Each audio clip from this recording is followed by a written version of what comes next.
Now, I know this channel is primarily about meat rabbits, and this video will also be relevant to meat rabbits, but I also think it's really important to take a second and kind of address the horrible stuff that's going on right now in Ukraine. War is obviously never a good thing, especially when it's unprovoked against a sovereign country and a democratic people. It's really awful what's going on over there, and I know a lot of my viewers are from Eastern Europe, and I know some of them are even from Ukraine.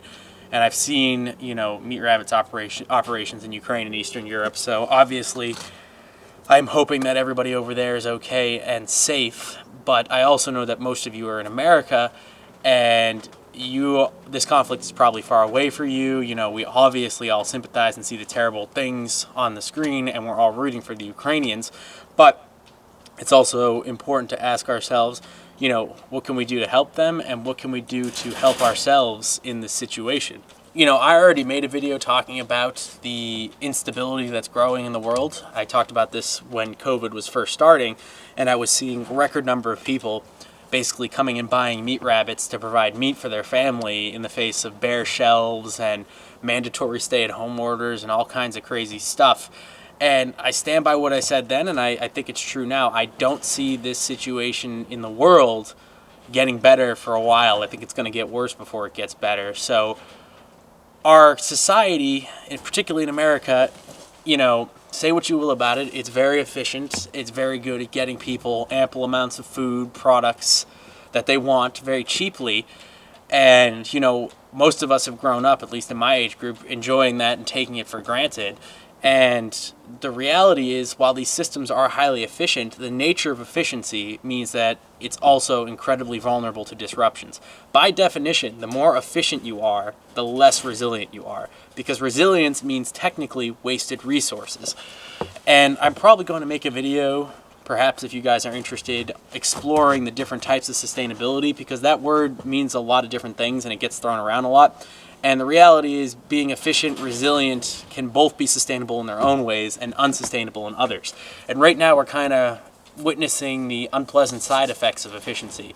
So when Ukraine and Russia together produce a quarter of the world's grain supplies, what does that mean? When Russia is one of the largest oil producing countries in the world, what does that mean? So even for Americans, we are going to feel this. It's going to mean higher gas prices, higher fuel prices, and higher food prices, higher commodity prices. That trickles down to the grocery store. That trickles down through farms. So it'll be harder to get food products. It'll be, we've all been dealing with the supply chain stuff now for almost 2 years with coronavirus, and that still hasn't been ironed out. And then you add this into the mix. I, again, foresee a lot of people looking to get into meat rabbits, to looking into getting into ways that they can provide more for themselves. And a common argument you hear, against kind of people in the more prepping side community is that it's fundamentally a selfish thing. Why are you trying to save all this stuff for yourself? But the way I look at it, in one way, us being self-sufficient, us producing as much of our own food as we can, reasonably expect to, or at least having the ability to ramp up if we need to, actually is a service to our country and to the world. Think about it. If America was much more confident in its own supply chains and we produced more food ourselves and our supply chains weren't as drawn out as they were, we could be more confident that these shocks to the system wouldn't cause catastrophic damage and we could act more decisively. Perfect example right now is the U.S. government is nervous about certain sanctions because they don't want to cause inflation in the U.S. But if every American was producing some of their own meat and some of their own food right in their own backyard, if they have one, or in community gardens and community shared agricultural spaces if they don't, then there wouldn't be as much of a concern about inflation because there wouldn't be as much demand and reliance on these incredibly brittle but very efficient supply chain systems. So when we take some responsibility for ourselves, we actually take the weight off of our societies to try and support us. We instead act as a source of resiliency for our societies, and we can be a source of strength that allows us to act decisively when crises and unstable times come upon themselves. Now, am I saying everybody needs to be doing a full-fledged meat rabbit operation and turning their entire yard into a permaculture food forest? Not if they don't want to.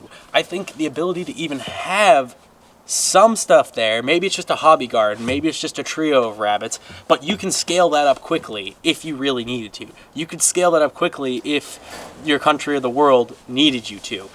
So That's also why I spent so much time planting various natural rabbit foods, because as I've talked about, I feed mostly pellets and commercial baled hay that comes from Canada. But my yard is so full of those plants that if the supply chains for rabbit feed got really disrupted, and if grain prices go up like they're probably going to go up, I could supplement a huge amount of my rabbit feed, possibly even all of it, at least during the summer months, with what I can grow right here. So to kind of bring this all home, as tragic as the Ukrainian crisis is, and what it certainly is, and as I've said, I'm thinking of everybody over there, it's also on us, again, to take this as another wake-up call, another shock to the system. I mean, the writing's on the wall, people. We saw it with COVID. We haven't even gotten over that, and here we are again with another crisis, throwing global supply chains into disarray. If you are not kind of doing at least a little bit of prepping and a little bit of preparing ahead and trying to take a little bit of your life into your own control, I would actually argue you're the one who's being selfish. You may not have the ability to. Obviously, that doesn't go to those people. But if you're sitting here saying, oh, this is totally unnecessary, blah, blah, blah, blah, well, guess what? When crap hits the fan, now you're another mouth to feed rather than somebody who's handing out the food. So again, it's just an attitude shift that we need to have. I don't see the next decade getting any better in this department.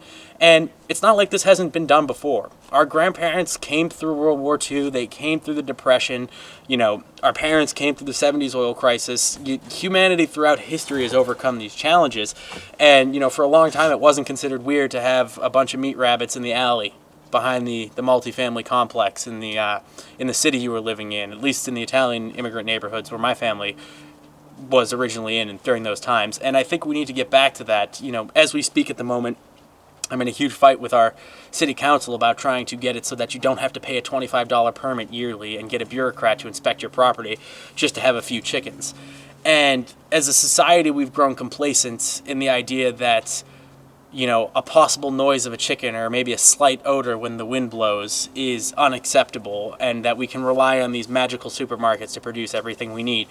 And that attitude needs to be confronted. It needs to be confronted by people going out and producing their own food, by people advocating their communities, by trying to bring agriculture and self-sufficiency back into a regular part of American life. You know, I remember when I was a kid in 3rd grade is when I got my first flock of chickens. I had to really fight my parents, and I said I would do everything. I did a big research presentation, and I eventually got that.